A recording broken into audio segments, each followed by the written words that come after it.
السلام علیکم ورحمۃ اللہ وبرکاتہ۔ اعوذ باللہ من الشیطان الرجیم، بسم اللہ الرحمن الرحیم۔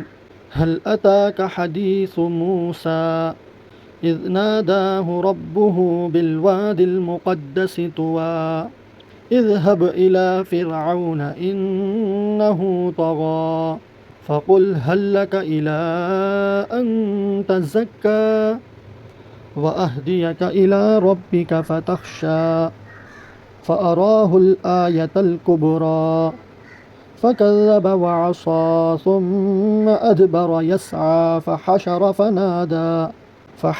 فنادى فقال أنا ربكم الأعلى فأخذه الله نكال الآخرة والأولى إن في ذلك لعبرة لمن يخشى صدق اللہ العظیم، صدق اللہ العظیم۔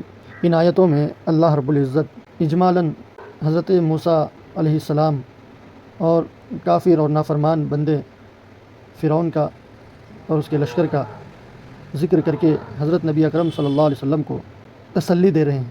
گویا اس واقعے میں دو چیزیں ہیں، ایک تسلیہ ہے اور ایک تحذیر ہے۔ تسلیہ یعنی حضرت نبی اکرم صلی اللہ علیہ وسلم کو اللہ رب العزت تسلی دے رہے ہیں کہ اے محمد صلی اللہ علیہ وسلم، آپ کو گھبرانے کی ضرورت نہیں، آپ بس صبر کیجیے۔ کأن اللہ تعالی یقول لنبیہ اصبر کما صبر موسیٰ علیہ السلام۔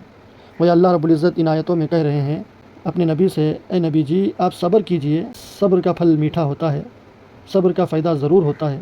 جیسا موسیٰ نے صبر کیا، فرعون کی اذیتوں کو سہا، تو ہم نے جس طرح فرعون سے اس کے کفر کا بدلہ ہم نے لیا، ہم یقیناً اپنے آپ کے نافرمان لوگوں کو، آپ کی نہ ماننے والے لوگوں سے ہم ضرور انتقام لیں گے۔ چونکہ فرعون کو جو چیز حاصل تھی یعنی کبر، فرعون نے جو گھمنڈ کیا، استکبار کیا، جیسا کہ وستکبر، دوسری جگہ آیا وستکبر وجنودہ فی الارض بغیر الحق وظنوا انہم الینا لا یرجعون۔ فرعون اور اس کے لشکر نے تکبر کیا، نہ مانا، اور انہوں نے گمان کیا کہ اللہ کی طرف وہ نہیں لوٹیں گے۔ تو جس طرح فرعون نے جس طرح یہ استکبار کر رہے ہیں، استہزاء کر رہے ہیں، آپ کا مذاق اڑا رہے ہیں، آپ کی رسالت کا، ہماری توحید کا یہ مذاق اڑا رہے ہیں، یہ کوئی نئی بات نہیں ہے، اور قوموں نے بھی اس طرح کیا تھا، تو ہم نے ان کو غرق کر دیا، ہم نے ان کی سزا دی، دنیا میں بھی دی اور آخرت میں تو ہم دیں گے ہی۔ دو سزا اللہ تعالیٰ نے اس آیت میں فرماتے ہیں کہ ہم نے فرعون کو دو سزائیں دی۔ پہلی سزا یہ ہے کہ ہم نے اغراق یعنی ہم نے اس کو ڈبو دیا، فنبذناہم فی الیم، ہم نے اس کو اور اس کے لشکر کو ہم نے غرق کر دیا، ڈبو دیا۔ اور دوسری سزا جو بہت بڑی سزا ہے وہ احراق، یعنی ہم اس کو آگ میں جلائیں گے، بہت بڑی سزا ہے۔ عموماً آگ میں جلانا دنیا کے اعتبار سے بھی بہت بڑی سزا سمجھی جاتی ہے، تو یہ آخرت میں ہم اس کو یہ سزا، آگ کی سزا دیں گے جو بہت بڑی سزا ہوگی۔ دنیا کے اعتبار سے بھی بڑی سزا سمجھی جاتی ہے اور آخرت کے اعتبار سے بھی بہت بڑی سزا سمجھی جاتی ہے۔ یہ تو آپ صلی اللہ علیہ وسلم کو تسلی دے رہے ہیں اللہ رب العزت، اور دوسری چیز تحذیر، یعنی لوگوں کو، کفار مکہ کو حضرت محمد الرسول اللہ صلی اللہ علیہ وسلم کی مخالفت سے ڈرا رہے ہیں کہ تم باز آ جاؤ کفر سے، شرک سے، ورنہ تمہارا حشر بھی جو ہے فرعون کے ساتھ نہ ہو جائے، حامان کے ساتھ نہ ہو جائے، اس لیے تم باز آ جاؤ، توحید پرست بن جاؤ، اللہ کو ایک مان لو، ہمارے بھیجے ہوئے رسول حضرت محمد رسول اللہ صلی اللہ علیہ وسلم کی رسالت کا اقرار کر لو، کہہ لو اشہد ان لا الہ الا اللہ واشہد ان محمد الرسول اللہ۔ اور واقعہ بالتفصیل جہاں پر اللہ نے بالتفصیل ذکر کیا ہے، انشاءاللہ وہاں پر میں بالتفصیل کروں گا۔ مختصر طور پر واقعہ یہ ہے کہ اللہ تعالیٰ نے حضرت موسیٰ علیہ السلام کو وادی طور جو مقدس وادی ہے وہاں پر بلا کر اللہ تعالیٰ نے موسیٰ علیہ السلام سے کہا، اے موسیٰ تم جاؤ فرعون کے پاس، وہ ایک مان جائے تو سارے لوگ مان جائیں گے، وہ تو جو ہے ساری کفر کی ساری حدیں پار کر چکا ہے، آپ اسے جاؤ، دعوت دو اور اس سے کہو کہ بھائی ابھی ٹائم نہیں آیا کہ میں تمہیں شرک سے پاک کر دوں، کفر سے پاک کر دوں، کہ تم خود اپنے آپ کو شرک اور کفر سے پاک کر دو، یہ جملے کہہ کے کہ اس بات کی گواہی دے کر کہ اللہ کے سوا کوئی معبود نہیں اور میں رسول ہوں، اللہ نے مجھے آپ کی طرف بھیجا ہے۔ تو وہ کہنے لگا کہ بھائی میں خود رب ہوں، میں خود بادشاہ ہوں، لا رب فوقی، میرے بعد میرے اوپر کوئی جو ہے رب نہیں ہے۔ تو 2 مرتبہ اس نے خدائی کا دعویٰ کیا. مفسرین کرام فرماتے ہیں 2 مرتبہ اس نے خدائی کا دعویٰ کیا. جیسے کہ غالباً 20ویں پارے میں ایک وہ اس کے خدائی کا اللہ نے ذکر کیا. اس نے جو خدائی کا جو دعویٰ کیا اس کا ذکر کیا. اس نے کہا ما علمت لکم من الہ غیری، اپنے درباریوں سے کہا کہ میں تمہارے لیے اپنے علاوہ کوئی رب نہیں دیکھتا، یعنی میں خود تمہارا رب ہوں. تو سب سے پہلے ان ہلکا سا رب ہونے کا دعویٰ کیا. پھر اس کے بعد جب اللہ نے موسیٰ علیہ السلام کو بھیجا اور مکمل دعوت تامہ اسے دی کہ بھائی باز آ جا، کفر سے شرک سے باز آ جا، اور جو ہے اس نے بولا کہ بھائی اچھا تم رسول ہو تو رسالت کی دلیل بتاؤ، دلیل نبوت پیش کرو. تو حضرت موسیٰ علیہ السلام اللہ تعالیٰ نے فَأَرَاهُ الْآيَةَ الْكُبْرَى، تو اللہ تعالیٰ فرماتے ہیں ہم نے اس کو موسیٰ کے ذریعے اپنے معجزات جو ہے پیش کیے. مفسرین کرام فرماتے ہیں اللہ تعالیٰ نے موسیٰ علیہ السلام کو کئی معجزے عطا کیے. معجزہ کہتے ہیں جو اور کوئی نبی کے علاوہ کوئی اور نہیں کر سکتا، دوسرے لوگ کرنے سے عاجز ہو جائیں اس کو معجزہ کہتے ہیں. ایسے کام سرزد ہو جائے کسی نبی سے جو اور انسانوں سے وہ کام سرزد نہیں ہو سکتے، صادر نہیں ہو سکتے. تو اللہ تعالیٰ نے موسیٰ علیہ السلام کو کئی معجزات دیے تھے جس کے ذریعے سے لوگ ایمان میں آ سکتے تھے، اور آئے. جو نہیں آئے اللہ تعالیٰ نے ان کو سزا دی. تو اللہ تعالیٰ نے کئی معجزے حضرت موسیٰ علیہ نبینا و علیہ الصلاۃ والتسلیم کو اللہ نے عطا کیے تھے. اس میں سے مفسرین فرماتے ہیں 9 بڑے معجزے تھے. ومن آیاتہ التسع، فرمایا کہ 9 معجزے اللہ تعالیٰ نے بڑے معجزے دیے تھے. اس میں سب سے بڑا معجزہ عصا ہے جو ہر کام کے لیے حضرت موسیٰ علیہ السلام استعمال کرتے تھے. تو اللہ تعالیٰ نے موسیٰ علیہ السلام سے کہا کہ اس کو پھینکو. تفصیل ہے انشاءاللہ کبھی سے جہاں تفصیل سے ذکر کیا ہے قرآن میں وہاں ہم ذکر کریں گے. بس مختصر یہ ہے کہ اللہ تعالیٰ حضرت موسیٰ علیہ السلام نے اپنا معجزہ دکھایا تو استکبار کیا. میں اس سے پہلے بھی کہہ چکا ہوں کہ استکبار کسے کہتے ہیں، تکبر کسے کہتے ہیں، کہ حق بات واضح ہو گئی، سارے دلائل روشن دلائل کے ساتھ جو بات واضح ہو گئی اور حق واضح ہو گیا اس کو نہ ماننا، یہ تکبر ہے. اور کافر عین متکبر ہوتا ہے. تو فرعون عین متکبر ہوا اور اس نے کہا کہ بھائی اب جو ہے میری بڑائی کو یہ جو ہے زیر کرنا چاہتا ہے، اس لیے جو ہے کیا کیا جائے. ثم فحشر فنادى فكذب وعصى ثم ادبر يسعى، ایمان سے پھر گیا، يسعى ثم ادبر يسعى یعنی مقاتلے کے لیے تیار ہو گیا، موسیٰ علیہ السلام کو ختم کرنے کے لیے تیار ہو گیا. طرح طرح کی اس نے سازشیں کی. فحشر، اور سب لوگوں کو جمع کیا. فنادى، جمع کر کے وہ بلند مقام پر اپنے تخت شاہی کے غرور میں آ کر، اپنی بادشاہت کے غرور میں آ کر اس نے اعلان کیا. فنادى فقال انا ربكم الاعلى، اس نے جب کہا کہ میں سب سے بڑا رب ہوں، لا رب فوقی، میرے سے بڑھ کر کوئی رب نہیں ہے. اتنا اس نے جو ہے خدائی کا دعویٰ کیا. اللہ تعالیٰ جو ہے ڈھیل دینے تھے، انہم یکیدون کیدا واکید کیدا فمہل الکافرین امہلہم رویدا، یعنی اللہ تعالیٰ ایک ڈھیل دینے پر آتے ہیں، جب پکڑتے ہیں تو اسے کوئی بچانے والا نہیں ہے. تو اب جو ہے اس کو جو ہے اپنے رب اعلیٰ ہونے کا غرور تھا، بالکل دعویٰ ہی کر دیا. تو اللہ تعالیٰ پکڑ لیے اور کہا جو ہے موسیٰ آپ وادی نیل پار کرو. جب وہ پار کیے اس کے بعد اپنی قوم کو لے کر، جو آپ کے ماننے والے ہیں ان کو لے کر پار کرو. جب یہ اس پل پر، اس برج پر جو ہے یہ دریائے نیل پر جو ہے یہ حکم ہوا کہ جو ہے آپ چلیے.